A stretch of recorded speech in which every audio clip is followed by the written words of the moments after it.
ને તો એ ક્યારે એડે નહીં જાય, વિશ્વાસ રાખજો. આ નામ લેવામાં તમારી કુળદેવી ઘેર બેઠેલી માતાઓ બધી પ્રસન્ન ના થાય તો મને રોમ વારી મેળવીને કહેજો.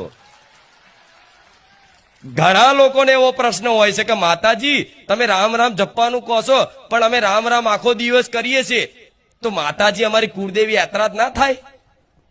તો ના થાય, કેમ કે રામ રામ બોલવાથી તે તમારી કુળદેવી અતિ પ્રસન્ન થાય છે.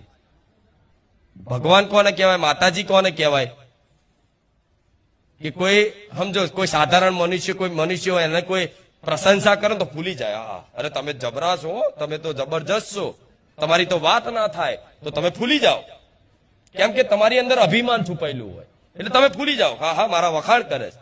પણ દેવી શક્તિ ભગવાનમાં અભિમાન હોતું એટલે એના વખાણ કરવાથી ક્યારે ભૂલે નહીં અને પ્રસન્ન ના થાય બધું, પણ એના જે ભગવાન હોય એમનું નામ